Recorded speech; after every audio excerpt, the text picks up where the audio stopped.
People thought we were crazy selling a company at the beginning of COVID. We all dropped out of college for this. What you guys are doing is so cool. I wanted to ask first, like, when did you start pursuing it, and like the kind of the background of why you are doing a creative career? Like, what's the story? The story, short answer is, I was a little kid and I went over to my uncle's house, and my cousin, he does exactly what I do right now. Yeah. And he was going to college for a film major, and I would go upstairs in his room and I'd just like sit there and I'd just like watch him edit. Oh, it's sick. And I thought it was the coolest thing of like, whoa, what is he doing? Like, yeah. Looks like video games, but it's not. And I was like a little kid, I thought it was so interesting. And I'd just go over and I watch him every single time I went over there edit. And then he started releasing his school projects on YouTube. Okay. And I would watch them. And I just remember this distinct one, a horror movie one. And it was just like, he did the green screen ghost effect. And I was like so blown away by it. And I was actually like, wow, this is so cool and scared. So my dad had a camera, and I just like, it was an old one that ran on AA batteries, 4 AA batteries. Yeah, and I just started shooting on it, just anything really. And then from that point, I like really started liking the photography aspect. And that's what I think was crazy, is that he was doing video and I started in photo. Yeah, that is crazy. So I, got the camera, was shooting and watching YouTube videos and just like figuring it out. And then I was like, oh shoot, you can actually edit photos. Yeah. So I went online, found like an online editor for photos, and oh my gosh, it's terrible for editing photos on a website. Yeah, that's crazy. Crazy. I've never used one of those before. Yeah, no, don't. So it went from that to saving up enough money, and by this time I'm around like, 14, 15.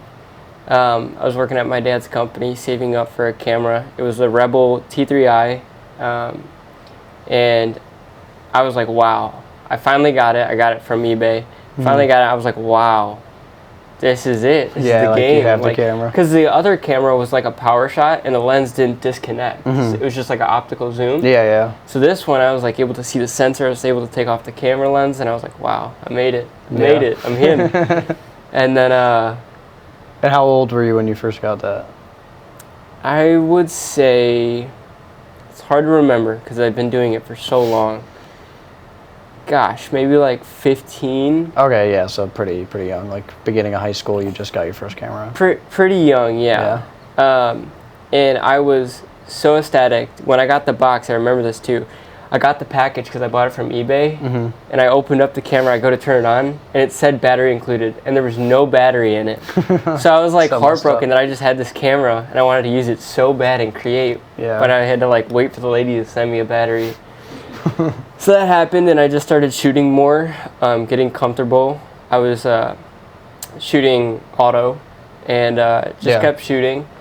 And then what was also interesting is like, my sister's a wedding photographer, and she's a little bit older than me, and she's in Denver. So she would come home and do weddings here, because she lived here, got a clientele, then moved out to Denver, and obviously like the scenery out there is insane for engagement photos. But I remember one time she came home and I was like, please teach me how to edit in Lightroom. Like, I'm begging you. Yeah. And I just remember it was like super late. It's like 9 o'clock, and she just like, all right, I'm gonna teach you. I was like, oh yes, like Christmas. And she's just showing me Lightroom Classic, and I'm just going through it, learning editing. And I remember we sat there till 5 a.m. Oh, that's crazy. Just like learning about editing, and I'm taking it all in. And then she gave me like a couple presets that she created, and I was like, wow, I'm gonna run with this. And then fast forward, I just like kept shooting, kept creating, got new lenses, and I was like, oh, this is like super nice. Never really tinkered in video yet. I think I was still working on photography and like just creating. I was never thought of like business or anything. And then I met a girl, and we kind of connected, and she turns out to she's my ex-girlfriend, but she, for that long period of time that we dated, it was like 3 years, I used her as like my personal model. Okay, yeah. So I really got comfortable like doing model shoots, like posing, getting creative, and kind of growing that creative space. And she was so accessible because we were dating. So I was like, I just had a thought and I was like, let's do it. And, you know, that happened. And then going into school, I met Gabe, which is one of my business partners, and we just hit it off.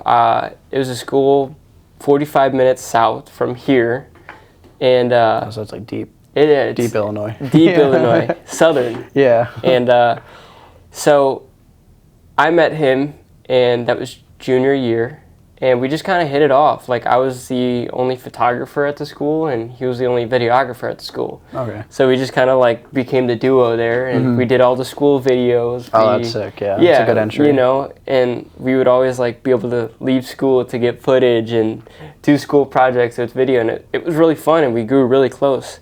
And then I remember senior year, we were just like, dude, it'd be cool if we started like a media production company out of school.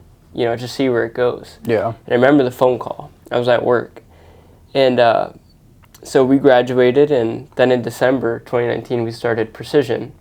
And we started that backstory. My buddy who came from the ex-girlfriend, because it's a crazy story. The best thing that ever came from that ex-girlfriend was my business partner, Chase. Okay. So she had a sister, and he hung out with her. So when I was at the house, their house, he would just kind of he would always be there. Yeah. And we kind of got close, not really too close, but he would know that I do photography, and like he's always had a passion for selling. Oh, okay. So he calls me like a day after I had this conversation with Gabe, and he's like, bro, listen, like you got some crazy skill in photography. How about I get you gigs, and I'll just take a portion of the gigs, and you just do the shooting and editing. I was like, even better. How about you come join me and my buddy, what we're starting up? And I remember it was like a 2.5 hour, 3 hour conversation on the phone, and that's where Precision was started. Well, that's sick that it fell into place like that. Yeah, it's just like, you know, a day after I was like, think about it and let me know what you think. And then he came on, and it was just like, wow, 3 of us really starting something, and that's where it started, with just 3 of us, and now we're up to. But to get back to the video and photo, just been doing it for photography, just hit 10 years, video 6 years. That's awesome. And that's just kind of the background story. There's so much that has happened. In between, there's in between, would be just here like for, moved to the city of Chicago, then came back here. There's just so much. So what was like your main inspiration? Was it just your family member that you saw editing, or did you have like a bunch of creators that you looked up to as you were coming up? So that's a good question. It was my family kind of being that artsy. We have artists in our family. Okay. My other sister does photography, but it's just like on the side hobby. And I guess it's like my cousin did videography and photography, so like we would go out and shoot together. And then my sister, me and her would do weddings, and she'd bring me along, which is cool. Her little brother, and then my sister would do photography. But I think like the creators that I have in mind when I first came up was like really on YouTube. It wasn't even on Instagram. And it was Arnie Watkins. I don't know what that is. Check him out, he's really cool. And then, gosh, there's some, I mean, my buddy Garrison, my brother Garrison, I would say him, and then there's another, like, it was a specific car videographer. Like, I just love watching, because I'm into cars, so I love watching car videography, like making a movie about a car. But those 3 would be my main. And of course, I feel like any beginner. Classic. It's classic travel, travel style videos. Orange and teal light, like that. Peter McKinnon. Peter McKinnon, that type of vibe. So those were my inspirations, I would say. But for me growing personally, I would say Garrison. 100%. Okay, that's sick. Yeah. So how did you guys take it from, because like you were obviously just shooting and then you made a phone call for like 3 hours and like, let's start a media production company. How did you take it from just being like the videographers of the neighborhood and like, you know, doing shoots here and there to actually having like an office and employees? Like what was the progression on that? Was it slow burn or was it like one big moment changed a lot? That's a loaded question with a loaded answer. People thought we were crazy starting up a company at the beginning of COVID. They're like, what are you doing? Yeah, that actually didn't think about that. That is kind of crazy. What are you doing? Why are you starting a business? And we were crazy. Like, now that we look at it, we're like, wow, it's kind of insane that we made it. Like, most businesses that were just already established failed. And, you know, but I think in what business we started, in hindsight, we didn't know how big it could get, but COVID really pushed our market and blew it up. Yeah, that's true. Because businesses were like, okay, well, people can't come in. Like, we can't do traditional marketing anymore. We can't do flyer, like, we can't do any of this stuff. So how do we get people to see us as a business? And what was that? That was social media. Everyone was on their phone. It just pushed everyone on their phone. And that's where we're like, okay, like, this is really good. Like, yeah, we're a media agency company and we do like high production stuff, but now let's get into the social game. Yeah. And so then we kind of shifted our business to social media and, you know, running retainer contracts and shooting for businesses and doing storytelling for them. And, you know, our main business motto is like, we're not a cookie cutter agency. Yeah. We're not just going to like make you graphics, tell you what you want to hear. We're going to tell you what we're experts in. And we think, you know, that's storytelling. In a world where there's so much like flaunting, fakeness, and like, you know, we're the best of the best, we're this. People just want real and like authentic. Yeah. And bringing that to a business through videography and photography is like, it's an art. It's priceless. Yeah, it's priceless. And once people see it like working, and you'll see business owners like, oh, I don't need that. Like, why would I need that? My businesses are doing great. I say to you in like, you know, maybe 7 years, if you don't have social media and you don't have a presence online, like, you are going to be irrelevant. And not saying your business is going to shut down, but let's say you have an amazing product. Like, you have an amazing product, but you're only doing word of mouth sales. Yeah. And you're like, okay, like I have my clientele, word of mouth, like my product sells itself. I hear that often. But the guy down the street is doing videos and he's doing social media and he's getting in front of the camera and he has an okay product, guarantee you, he's selling 10 times more than you. Yeah, because there's just more eyes seeing There's just more eyes seeing it. And you don't have that limiting mindset. Like, I truly think social media is the most powerful thing that, like, it can change people's lives overnight. And yeah, it's like a one-hit video, but going back to your question, it hasn't been easy. Yeah. There's been a lot of sacrifices. We all dropped out of college for this. And just like, we basically eliminated plan B. Yeah. Which I feel like you kind of have to do in some You kind of have to do. Yeah. And it's a lot of early mornings and long nights, but, you know, I'd rather be doing this than, you know, having to do photography on the side. And this isn't a knock to people who do it on the side. Like, I pray that you get there one day where it's full time. And that's why, from my standpoint, why I want to grow the business is because I want opportunities like you guys to be able to come in and do a full-time job creating. That's what I'm doing right now, and I love it. Doesn't feel like work, and I just want to create opportunities for people that like are beginners, you know, medium, average photographers that can grow into like full-time creation, but still have that ability to, you know, freelance on the side and literally just create for a living. Yeah, because like I said before, you know, a lot of people don't get to the point where they have like a full business. Some people just don't even understand how to like go from, hey, I have a camera to, hey, I have an office with employees. You know what I mean? Like, it's not easy. I mean, I haven't done it, so I don't know the process of it, but like, I have clients, I have people I work with, so I know, you know, the business side of it. But I remember when I first started, I was just like a 15-year-old with a camera doing YouTube videos. It's like, I didn't even know I could make money from it, and now I do Instagram, I do YouTube, I do stuff with clients and just social media. It's like, wow, there's so much opportunity, and so many people do so many different things like in the social media space. Yeah. Like you hear one person, I do like some very obscure business and like specifically drone work for that business, and they make like 10K a month doing it. Holy cow. Like there's so many people that have so many different little avenues. It's cool to give people opportunity. Content creation, I would say one word is opportunity. Like Yeah. the places that it has led me, the people I've talked to, just everything. Like again, like I can resonate with you. I did not think that I would be making a living with a camera.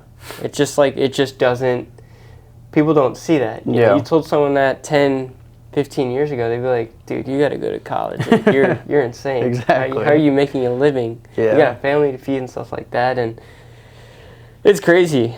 Sometimes I take it for granted in the midst of it, but I'm just reminded, like, sometimes I look at the camera, I'm like, wow, this is like running, you know, this is life. Yeah, like this is what I do, yeah. Yeah, it's interesting. And I would say, to your point, one thing that's very important to get from having a camera, a one-man band, even two-man band, is like, there's a quote, and I'll probably misquote it because I'm so good at doing that. But if you want to go fast, go alone. But if you want to go far, go with the team. Yeah, I've heard that, yeah. And there's nothing more true than that.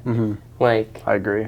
you cannot be invoicing, quoting, taking calls, clients, editing, client acquisitions, scouting, shooting, scripting, ideation, posting, scheduling, all of that by yourself. You limit yourself. And that's not to say like you can get a system down and do it, but that system is only going to take you so far. Yeah. And once you start adding a person on, then you start branching out and you start building a system.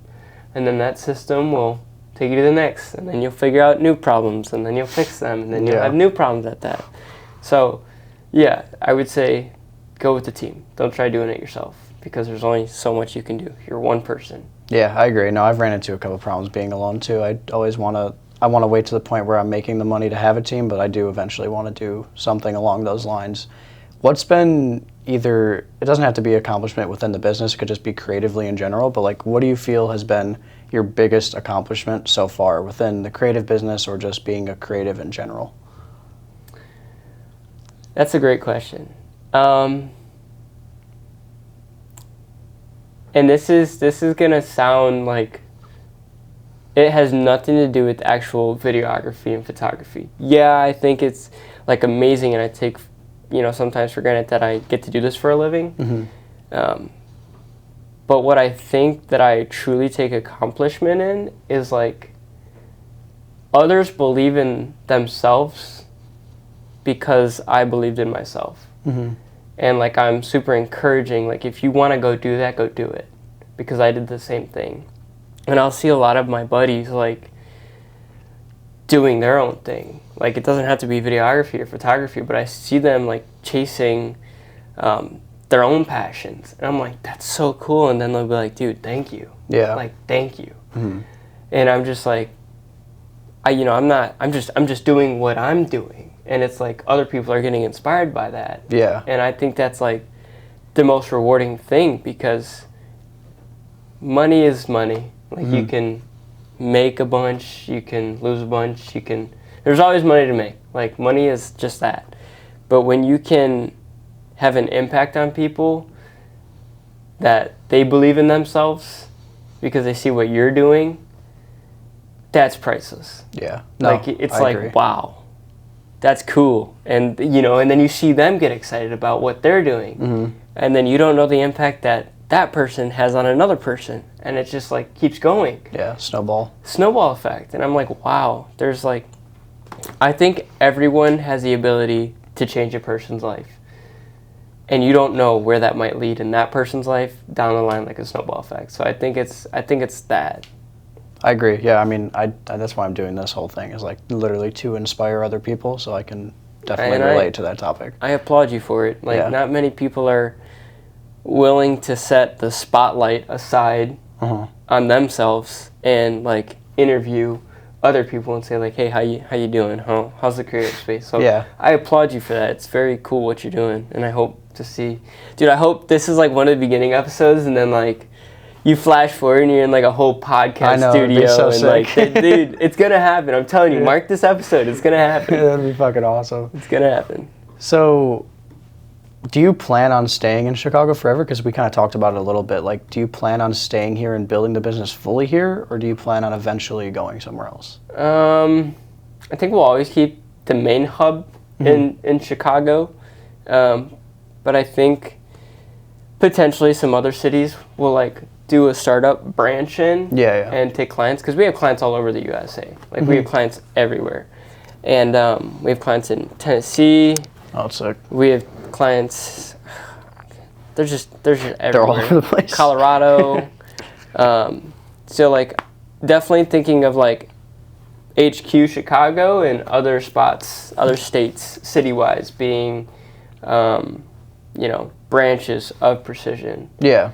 But I think me personally, dude, it sounds so weird because growing up, I was a city boy. I used to go to the city every single weekend, take the train by myself, camera, just hang out, just shoot, and then I'd come back and get back here, walk home, do it again next weekend, just shoot the city. And that's why I got so comfortable with Chicago, going there by myself and like knowing my way around. Yeah. And I fell in love with the city. I was like, man, could you imagine if I lived here one day and like I didn't have to go home and I could just like go out whenever and shoot? So I did. I moved out of my house when I was 19. Okay. And I just like was like, I'm gonna do this. Like, just jump. Just did it. And I moved to the city with a camera, $700 in my bank account, no car, no job. It's a crazy play. Crazy play, right? And I literally just had a bin of clothes. That's it. And this is the first time I'm putting this out, but many people don't know, is that I actually slept on my buddy's couch. Shout out Ugly Steffi. I slept on my buddy's couch for a month to make it work. Yeah. I literally lived on his couch for a month. It's crazy. And had my bin right next door and a blanket. I'd pack it up in the mornings, and then I'd go out and shoot. And then I come back, unwind the blanket, and it was about 30 days. I got a job at Potbelly real fast, make some money, start doing that. And then I quit it after 30 days, and I was like, you know what? I started getting photo shoots while I was in the city, and I was like, you know what? I'm doing it. There was a moment in time where I was like, I remember this distinct moment, and it was a morning. I was like, I'm quitting Potbelly, and I'm going to chase this full time. Like, I'm just going to do it. And I called the manager, and she's like, you screwed me over. Like, I was going to make you a manager. I was like, dude, it's only been like 30 days. Why are you gonna make me a manager? I'm like 19. 19-year-old manager. This Chicago, like, Potbelly, people coming in, business people, and I'm like, you're going to make me manager? Like, what? That's crazy. You screwed up my Potbelly. I was like, how? So I left, and I did, I started doing photography. And Garrison was coming to the city pretty often because I was living there, and we just would shoot content left and right, vlogs, videos, you name it, photo shoots, Instagram stuff. And then he was kind of in the same boat, like, I want to get out and I want to do something. And I was like, I remember contacting him. I was looking at apartments because I was like, I got to get off this couch. And my boy was like, hey, it's been like 30 days and I kind of need you off the couch. Yeah. like wait until you get a spot, but I could tell. So I found an apartment in Gold Coast. And I was like, this was when COVID was happening, and it was like rent was pretty low. So I was like, Garrison, you wanna come move in with me, get an apartment? We'll just like test us full time and see what we have. And we did. We got an apartment, and we just started doing that. He had his clientele of like real estates. He would go back home, shoot his real estate clients, and then I would do mine. And then, going from shooting like random off one photo shoots for like $100, $200, like trying to make rent. I walked in because it was a one street away. There was like all this business that I remember seeing. It was dealerships, and I like love shooting cars. I love cars. And I was like, you know what? One day I was like, I'm going to go get us some business. He was off on a shoot. And I was like, I'm going to get us some business. And what I did was I pulled up, I made a car Instagram account, just put all my car photography there. And I walked into Volkswagen and I was like, walked up to the front desk. I was like, can I see your general manager? I'm a photographer. Can I see him? She's like, okay. Okay. And she's like, he's over there. And, you know, big glass office. I was like, oh my God, what am I doing? Like, what am I doing? And I just walked in there and he was in a meeting. And he's just like doesn't know who I am. I just have a camera and a phone. And so I walk in, I'm like, hey, introduce myself. My name is Devin. I'm 19. I just moved here. I'm hungry. And I'm looking, you know, for some work to do some photography. And I was like, here, handed him my phone. And I was like, this is some of my work and this is what I do. And he's just like, okay, interesting. I could tell you're hungry. And he's like, tells his buddy, he's like, go get him the keys to the Type R on the floor, like on the showroom floor. I was like, oh my gosh, what's happening? What's happening? So he hands me the key to the Type R and he's like, go shoot that Type R. And I shoot it, I work the angles, I'm like getting everything detailed. 30 minutes, I shoot it. I rush back, I give him the keys back, I rush back to the apartment and edit them. Within like 45 minutes, I come back and I bring my laptop and I show him. And he's like, you're done? Yeah. I was like, yeah. He's like, you're hired. I was like, why? He's like, dude, because we had someone doing this and it takes them like 2 to 3 weeks to get back. Oh, that's crazy. And I was like, whoa. And he's like, come back tomorrow, I got a car for you to shoot. So I go there and it was a BMW. And I immediately, before he said that, like before he's like, come back tomorrow, he's like, I'll see you tomorrow. So gave me a time, gave me this, and I'm walking out and I FaceTime Garrison. He's like, I call him ecstatic. I was like, listen, we just got a client. Like, we just got a client. And he's like, what do you mean? I was like, I don't know what it was. I just walked in there. I said, just do it. Yeah. And have your work ready and, you know, walk in with confidence. And I did that. And then he's just like, bro, that's sick. So next day, I go to the dealership. And out front, there's like a BMW convertible, you know, like, super nice car. And I thought I was just going to shoot it like at the dealership. He's like, here's the keys. Here's the plate. Go take it out throughout the city and go shoot. Oh, that's awesome. Like, go find spots or something and go make a video with this. So me and Garrison hopping in, like I go pick up Garrison in the BMW. He's like, bro, what? So, and then it just progressed. You know, we were making movies for him and then that happened and we got into nicer cars. Like, he's like, hey, I got a Porsche that I want you to shoot. I was like, oh my gosh, Garrison, I'm going to come pick you up in a Porsche. Come hop in. Yeah. Shoot that car and then G-Wagon. It just kept going. And then he's like, hey, the dealership next door is seeing our stuff. And he wants to get in contact with you.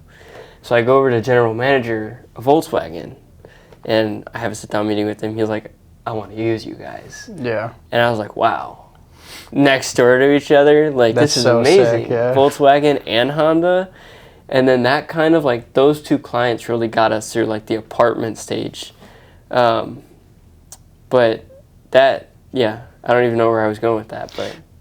No, that's a sick story though. It's like I guess it's just like story. Advice for people starting off. Have your portfolio set on what you want to do with a specific client and walk in there and be confident. Yeah. Like, be confident. Even if you don't know what you're doing, this doesn't say fake it till you make it, but be confident in like yourself. You don't have to know like all the exact settings and everything, but like be confident in what you are saying. Like, if you are hungry and you want this to work, make it work. Yeah. You know what I mean? So that's kind of what we did. I agree. Yeah, no, I mean, I've done something similar with him. Like, I'll just walk in random places and I've posted it on YouTube, just like showing people like, hey, you can just go in and do it and you'll make a connection. Whether you get them as a client or you don't, still reps. Like, you're getting reps in doing it over and over again. 100%. Yeah. Getting those reps in are important. Super important. Because if you're doing like one client a month that you're getting in front of, each time you're going to do the same exact thing. But if you're doing it like, hey, Monday I'm going to go into this business, I'm going to, you know, I remember there was a point at Precision when we were starting off, we just Googled businesses near me. I'd find the email, I'd find the phone number, and I'd just give them a call, cold call. Exactly. And I'd literally just do that. And I went through every single bit, don't care what industry, went through every single business, checked it off, and no, we don't need that. No, we don't need that. No, we don't need that. And then there'd be some where I'd go in person. I'd be like, hey, this is what we do.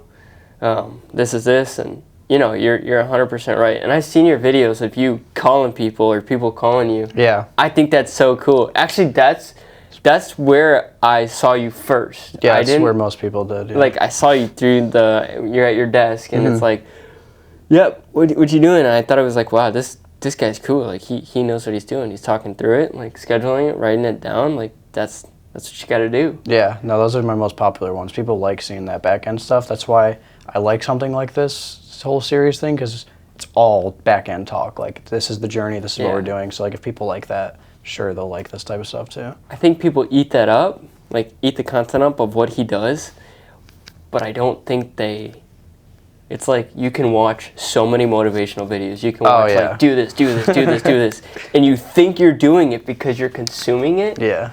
But it's like, all right, when are you going to put down the phone and actually do it?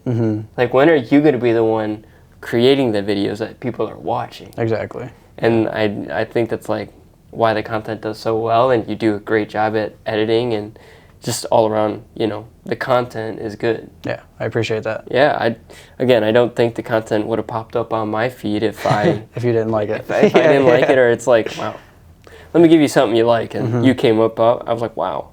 Yeah, no, that's sick. It's cool how it works. Yeah, Instagram's a interesting connector. Crazy connector. That's how I met Garrison, my brother. Yeah. And he's been, I mean, would you say you guys are like the dynamic duo right now? Yeah, no, we're definitely doing everything all the time together. We have like a pretty big friend group, but we're in different categories. So, like, we have one piece of our group they have like their insurance company, so they do like, they're kind of off doing that thing. A couple other people just like work, but yeah, we're like the duo out of the 8 of us. It's cool. I have much respect when I see, because I can relate to it so much, like when there's a duo in videography and photography and like content creation, when there's 2 of you, it's like, it's crazy. I see it so often. Like, there's always another person that's like involved. If that person's there, that person's going to be there as well. Yeah. You know what I mean? Yeah. And that was me and Garrison. And I would not be where I am today if it wasn't for Garrison. 100%. That's sick. I can put that on anything. This was actually the date, I got it tattooed. This was the date that he DM'd me on Instagram. That's sick. And the reason why he DM'd me was because in the beginning of my career, I would like hit up every company for free merch. I'd be like, hey, like, send me merch, I'll photograph it. I'll be, whatever. I want to get free stuff. But I also wanted something to shoot that mattered to another company. Yeah. So I remember it was a watch company I got. Pretty sure it was like now in hindsight, it was like a drop shipper. Yeah. So it was like, I thought, I'm getting free watches or anything. Probably cost them like 10 cents to send me this stuff. I'm like, wow, these are cool, free watches. Yeah. So I'd shoot it, and then I remember he DM'd me. And he's just like, hey, bro. Like, I love what you do, love your Instagram. How do you get clients? Like, how do you reach out to clients? And that's kind of where the conversation started, and where our friendship and brothership really started. And, dude, yeah, Garrison, solid man. And he's one of them people that if I didn't have him in my life, I would not be where I am, and I would not be the person that I am today. Definitely like a Batman and Robin, and like the brother in this. When times were bad, he was going through it next to me, and when he was going through it, I was there with him. And I'd say he was really supportive. Two years ago, I lost my dad, and Garrison was super empathetic. And my dad was on a business trip in Jacksonville, Florida. He was meeting with one of his clients. And background on my dad, he has his own company for 30 years. It's a metal manufacturing company. They do conveyors and stuff. And I think that's also where like the business in me started. Was seeing my dad start his own business and like running it. And I worked there all the way up till I was like doing photography in college, and I was like, wow, it's, you know, super cool to see him do it and make it a multi-million-dollar company. And like, I just thought of my dad like, wow, he's that guy. Yeah. He's that guy. And he was super involved in the business, like, you know, 14 hours there daily. Yeah. And hardest working dude I've ever met. Hardest working dude I've ever met. And I took a lot of traits from that. And my dad flew to Jacksonville. He had a business meeting, and Garrison's family lives in Jacksonville, and he goes there pretty often to visit them. And my dad was in the ICU for about 2 months, which is unheard of. Yeah, that's crazy. And he was in a coma. There's just like this whole period of my life where 2 months I was on halt. We were doing the business, we were growing, but it was like, it was every single day wondering, going to bed, is my dad gonna die tonight? Like, is it like, my mom she was there for 2 months in Jacksonville, Florida, and I got my little brother who's, you know, 16. We gotta take him to school and all this stuff. And my mom would, when it got really bad where she thought he was gonna die, the whole family, I have 8 siblings, including me. Wow, that's so crazy. We would all fly to Jacksonville, be there for when things would level out, and then we'd come back here. And then my mom's like, you know, maybe like 3 weeks go by, she's like, hey, I booked you guys a flight. You need to come out here and like be here. Yeah. And my whole family, extended family, went to see there. And I just remember Garrison was in Jacksonville, and I swear it was like one of the darkest moments, most hopeless moments of my life. I had a feeling my dad was going to die. And I was just sitting outside, so beautiful, and the weather was amazing, and I just was like, wow, this is happening. Like, you don't realize in the moment of like when things like happen like that, that you're not even thinking business, you're not even thinking clients, you're just thinking about like this person, and you're really analyzing like life itself. Yeah. And I remember Garrison's like, hey, I'm in Jacksonville. I'm like 45 minutes away. And it was super late. It was like 10 o'clock at night. He's like, I'm gonna come out and I'm gonna come see you.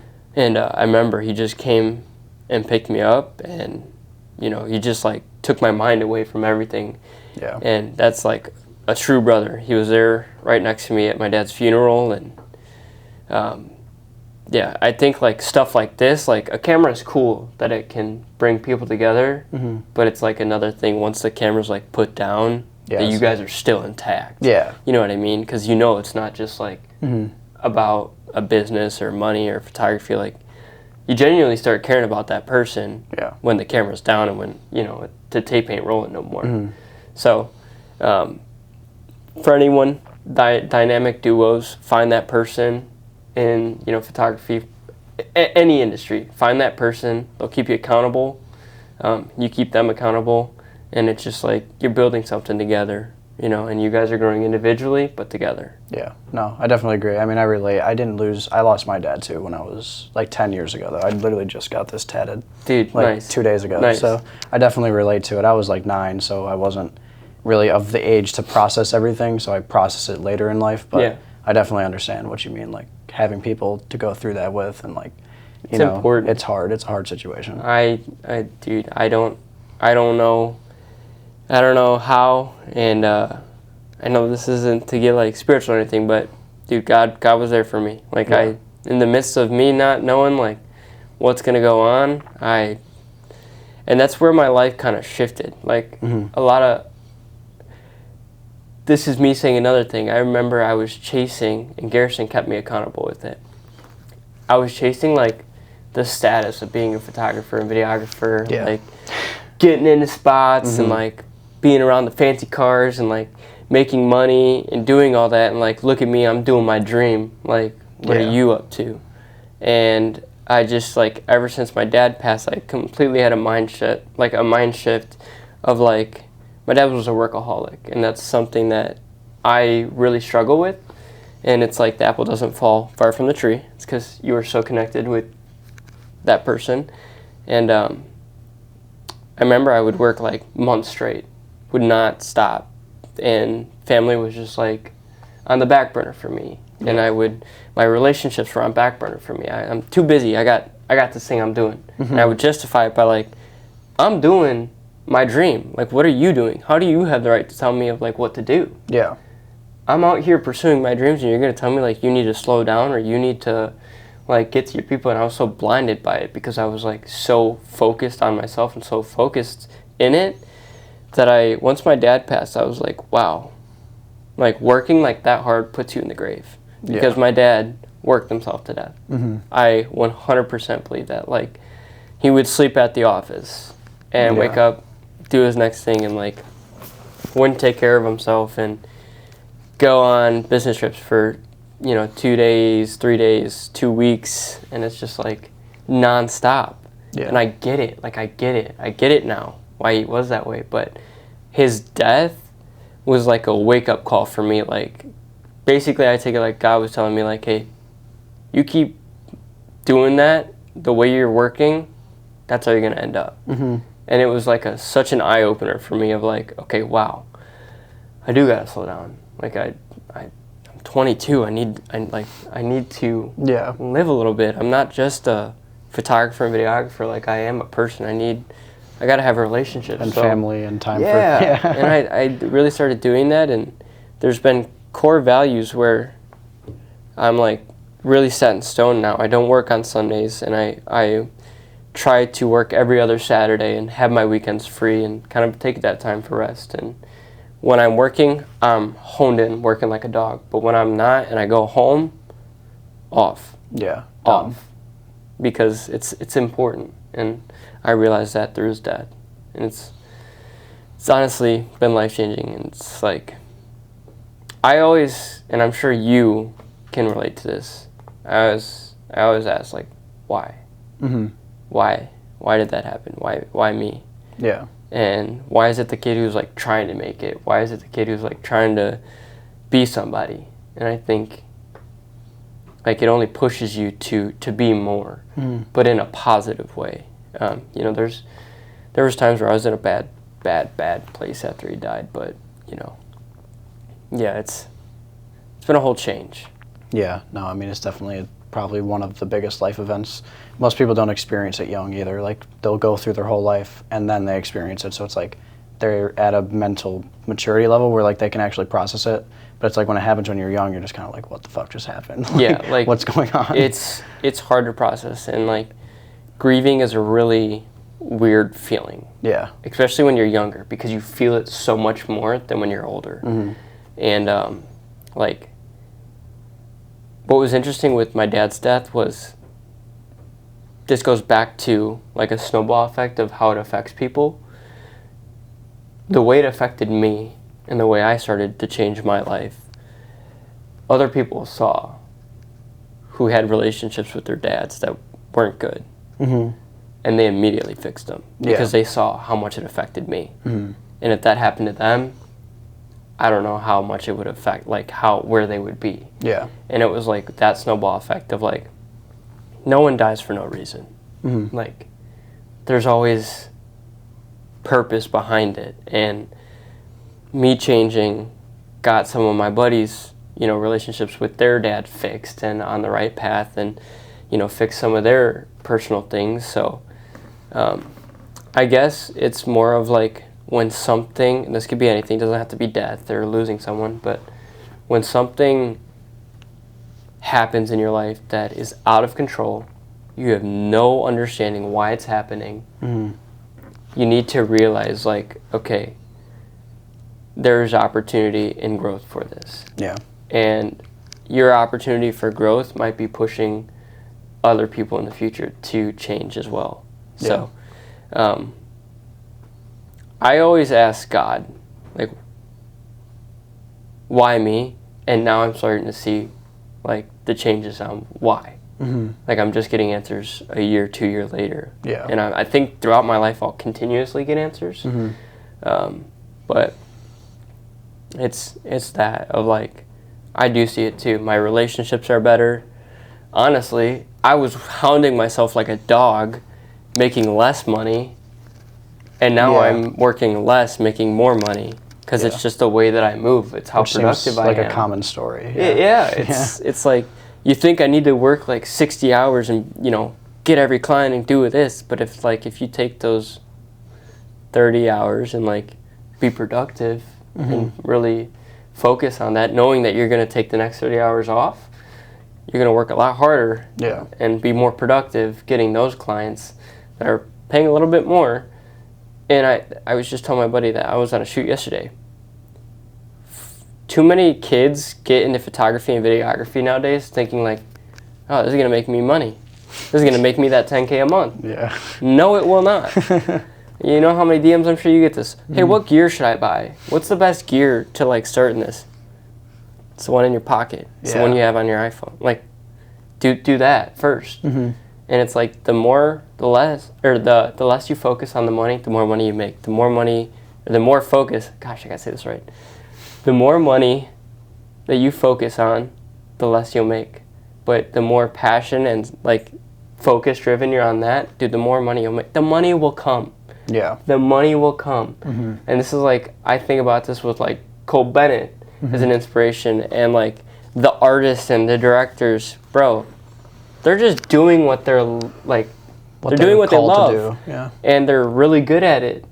But I guarantee you they're not focusing on like, oh, this quote, like, should I add a 0 to this? Like, no, they're just like, bro, it's like my work's so good that it's going to get me 10 other shoots. Yeah. Focus on that. You know what I mean? Oh, that's a good point. And that's something that I've really shifted from, is like, don't try working on getting all the clients. Work on growing your work, and that will get the clients. Yeah. I agree. It's a simple concept. Like, the most simple things in life are like biggest results from them. Biggest results, but it's like we try to make it so complex. And it's like, if you just do the simple things. Just do the thing. Just do the thing. Yeah. Just do the thing. It'll all work out. Yeah, you know? I agree. Put your head down, do the work, and you'll get there. Just don't give up. Don't give up. That's the worst thing you can do, is giving up. I agree. It's giving up is habitual. You'll start something, and then, well, maybe something went bad, and you're like, well, this is a clear sign it's not for me. No. It's a sign that... It's just adversity. Yeah, it's just adversity. Like, I take every failure as like, okay, like, sweet, I got it wrong. I'm going to do it till I get it right. If I don't get it till I get it right, I'm still going to try to get it right. But me getting it right is me knowing that I tried every single solution that I could possible, and I still did it wrong. Then I'm not giving up. I'm redirecting. Yeah. I'm pivoting. It's not giving up if you're pivoting.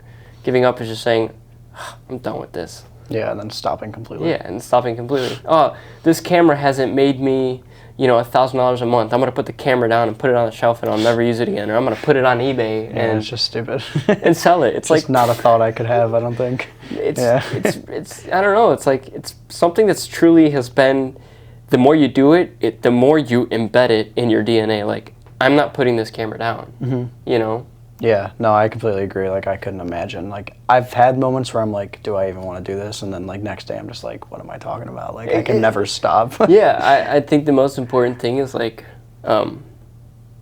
mindset is everything. And this can go to, like, put it in so videographers and photographers can stand. You know the YouTube videos where it's like, I got a $100 camera with a $50 lens, and I got a beginner videographer with a $10,000 camera and a $5,000 lens, and they go at it, and they same locations, same everything.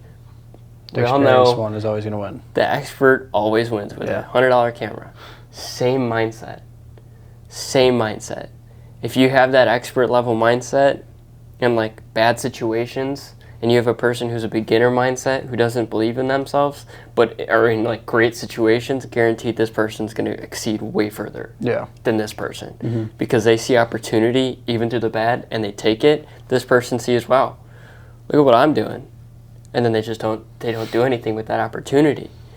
So it's like it's all a mindset, I agree. Yeah, no, that's a good point. So last thing I want to ask is, what's your plan for the end of this year and then coming up on the next year? Like, do you have anything specific planned? Do you have any big ideas? This year,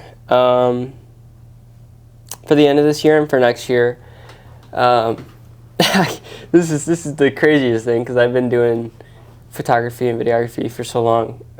Definitely, I hate that I'm saying it for next year, but to get my website up, like my personal one, Yeah. I've been doing, like I started a website, haven't finished it, started a website, haven't finished it, changed names, changed URLs, but this year I finally bought like the URL and I was like, okay, I gotta do this. You know, I gotta do it. But obviously this is first come, first serve. So I'd say next year is like finishing my website and getting into more automation with like my personal bookings. And just like picking up my phone, okay, I gotta shoot today. This is what it's about. This is what it's like having an assistant. Yeah. Instead of like having to DM them, go through this while I'm doing this. So that's kind of into next year. And I would say for this year is just finishing out the year strong with precision, and kind of growing myself personally. Been going to the gym consistently every day at 5 a.m. Just like really, I was never into the gym, but I've been doing that ever since my dad passed, and having like healthier life habits, because it's one thing to do business and do videography, but you still are a person and you still have to maintain the other things. Yeah. So if you focus on those things, and this, guarantee it, it's like they combat each other. So I would say that, and then don't know when. This would probably be an outtake, or like you'll probably cut this, but I'm planning on proposing soon to that's sick. my girlfriend. That's awesome. How long have you guys been together? We'll hit it's crazy. We'll hit a year in December. I actually asked her on Christmas Eve. Come on, I did the same thing with Christmas my ex-girlfriend. Be dating me? No, dating her is like crazy.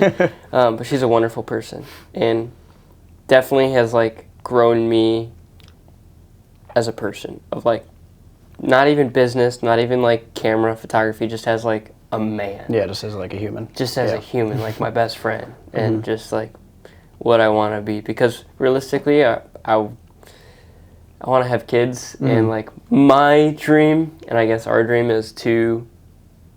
It's crazy because I was a city boy, and I always like, I'm gonna live in the city. I'm gonna have a family in the city. Like I want to move out, farmland. Yeah. Just have a big house, wraparound porch, big yard, and some boys and a girl, and just live out there. And I was very materialistic, so just interests change, goals change. Goals changed ever since my dad died. So I would say I went from wanting everything to wanting the most simple things, and the most simple things are what people realize bring them the most joy. And that's kind of where I'm headed. It's just like I don't need to be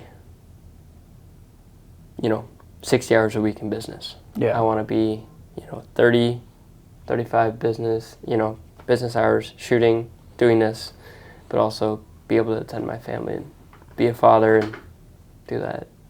Yeah, which makes sense. It's a good goal. That's probably the best goal. Yeah, I used to want like Lambos and Ferraris and chains and millions of dollars, and now I'm like, give me a house with a farm and I'm good. Yeah, just give me genuine things that, because I lost a person, and that's what shifted my mindset. It's like, okay, none of this stuff really matters. Like Ferrari's just rubber on wheels, and money, you can make more of it. Chain, just gold, whatever, doesn't define you. But my main thing is I want to be a person that someone looks at and be like, I can see the character in him. Like I can see the personality that he built, and because that you can't take that away from a person. No, you know what I mean. Yeah, experiences and morals. You can take money away, you can take a car, you can take a chain, but you can't take my personality. You can't take the man that I'm going to become. And that's the end. It's really just focus on building myself, building my relationship with God, building my relationship with my family, and those are the things that are important to me. Sick. Yeah. It's awesome. Thank you for having me. Of course. I mean, this was nice. This was a good one. What you guys are doing is so cool. Yeah, no, this is definitely going to come out good. Both your interview and the last one has been really awesome. So like if this is the beginning of them, I'm excited to see it all come together. Dude, like, I will say, like, you're a good duo, because I can tell. You're good because you're not just checking the camera, because I mean, I'm on sets all the time. Like, you're good with looking at me and nodding, and checking the camera, so you're very good. And you're very good with listening and, like, just understanding in that sense. So yeah. I applaud you both for what you guys are doing. I do think it's going to go very far, and, you know, any opportunities that, you know, we can bring you guys, hopefully. For sure. Yeah, no, we could definitely talk about it once we take down all the gear and are more in a comfortable I got you. comfort setting. Yeah, no, we could talk about it. All right, sick. This is your chance to get on a podcast. It's not too big yet. It's not too big. Hey, it's more of a YouTube series than a podcast, but it is pretty close to a podcast with this setup. I'm not gonna lie.